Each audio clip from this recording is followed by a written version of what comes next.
les grands diplômés là, la langue de Molière, les gens l'ont roulé. Qui a applaudi ici? C'est pas Super Bobo que tout le monde vient d'applaudir. Monsieur Pachenko. Les autres là, ils ont parlé. Tu as parlé. Est-ce que quelqu'un a applaudi ici? Est-ce que ce qu'il a dit réellement, il a menti ou bien il n'a pas menti, objectivement? Ça, c'est l'affaire interne à la Guinée. Je n'entre pas dans la politique. Et tu parles comme ça, je te renvoie. S'il te plaît, viens là. Regardez-moi ça. Des grands mafieux comme ça. Vous êtes en train de faire la mafiosie. Vous voulez dissoudre les relations entre la Russie et la Guinée. Regardez-moi ça. Un Guinéen se retrouve en Russie là-bas. Il peut parler comme ça? Excusez-moi, Monsieur le Président. Excusez-moi. C'est comme ça que vous avez marché sur comme adresse sur la Guinée. Vous vous êtes embourbé avec l'ancien gouvernement. Qui a parlé? Est-ce que je t'ai parlé? Je t'ai interrompu? Quand ces gens ont parlé, j'ai parlé. Je prends l'exemple sur Super Bobo. C'est aux Guinéens d'ailleurs que je parle. Pour dire, vous êtes les plus grands diplômés. Qui a applaudi ici? Super Bobo n'a pas parlé. Tout le monde a applaudi. On vous demande.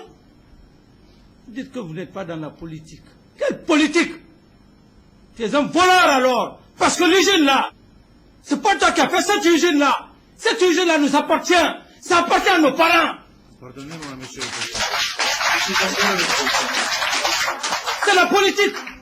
Quand on parle de l'achat, du rachat d'une usine, c'est une politique. C'est la politique. Aujourd'hui maintenant, on a des gens qui sont sur notre dos. Tu es couché, tu es tranquille. C'est encore plus grave que la politique. C'est le machiavélisme. C'est la politique. C'est la subversion. Est-ce que Super Bobo a parlé de la politique? Il a parlé clairement et nettement. Il n'a même pas pris ton exemple. Il a pris sur tous les Guinéens. Excusez-moi, je ne comprends pas tout, peut-être. J'ai dit ce que Super Bobo a dit. Est-ce que c'est faux ou bien c'est réel? Répondez à la question. C'est réel, Monsieur le Président.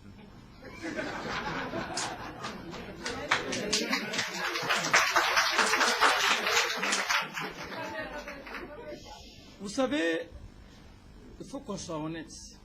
Il y a un des syndicats qui a parlé. C'est la France qui a colonisé la Guinée. Mais même les Français qui nous ont colonisés, à l'usine là-bas, les Français nous ont aidés. À leur temps. Et c'est pour cette raison, je dis que ta situation risque de disloquer les relations à cause de cette usine, à cause de ton attitude. Cependant, le peuple de Guinée reconnaît la Russie et l'Union soviétique. Mais à cause d'un seul individu. Et Super Bobo, il a parlé clairement. Et tu crois que cette usine qu'on est en train de... Il y a plein de trucs. Tu n'as pas vu le directeur général de la CBG qui est venu des États-Unis? Tu as vu tout le respect que je lui ai accordé ici? Si tu n'as pas eu la chance, cherche à voir la bande. Avec tout le respect, tout le comportement.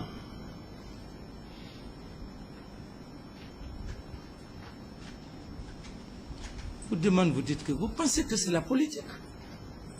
Non, Monsieur le Président, Tu dis que tu n'es pas politique. Est-ce qu'on est en train de parler... Attends, on est en train de parler de partis politiques ici? Non, je vous demande, Est-ce qu'on discute un problème de parti politique? Non, Monsieur le Président, non. C'est pas l'usine, c'est pas l'économie, C'est l'économie. n'est-ce pas? Les Guinéens sont perdants. On a des problèmes. Et comment avez-vous fait ce contrat? Ce contrat fait, aujourd'hui on a des problèmes. L'État n'a rien. Et ce n'est pas vous qui avez construit cette usine.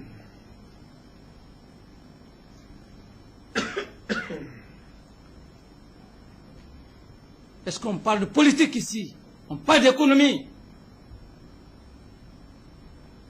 Moi, je l'ai dit, hein, je ne suis pas ces gouvernants, ces anciens gouvernants que vous avez vus. Hein, je suis très différent d'eux. Parce que moi, je n'ai pas besoin de votre argent.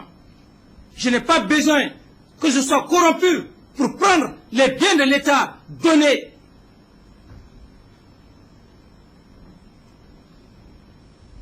Aux personnes qui ne peuvent pas penser à cette nation. Non, je suis très différent. C'est pourquoi je parle avec fierté. Je n'aurai jamais besoin d'un sou de vous. Même si vous me donnez combien de millions de dollars, je n'en ai pas besoin.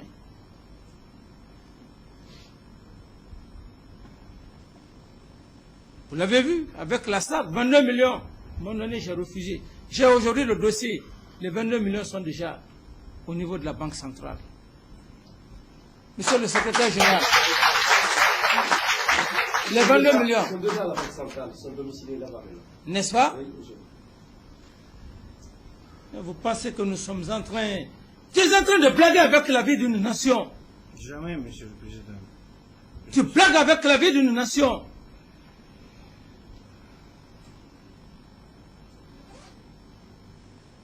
Excusez-moi, Monsieur le Président. Est-ce que vous pouvez... Ton attitude, ta façon de répondre. Tu crois que tu as affaire, aux gens que tu as connus? Monsieur le Président, excusez-moi. Faites la faveur, excusez-moi. Si j'étais impoli, excusez-moi. Peut-être que je n'ai pas compris tout. Vous pouvez pardonner au moins que je ne sais pas dans la langue molière. Maintenant, je vous demande, il y a des risques de fermeture pour l'usine. L'approvisionnement n'est pas à point. Est-ce l'usine, tu dois l'approvisionner ou tu ne vas pas l'approvisionner jusqu'à nouvel ordre? Au cas où tu n'arrives pas à l'approvisionner, quelles sont les solutions que nous devrons prendre en votre encontre? Répondez à la question. Attendez, nous n'avons pas même examiné la non-possibilité d'approvisionner. L'usine devrait être approvisionnée, il sera approvisionné. Tu vas l'approvisionner ou bien tu ne vas sûr. pas l'approvisionner? Non, non, non, il sera Au cas où l'usine s'arrêtait il ne devrait pas s'arrêter. par manque d'approvisionnement, Monsieur le Président, il ne devrait pas s'arrêter. Dans notre programme, ça tu n'existe prends l'assurance. Je donne les paroles. Ça, c'était le point le plus important.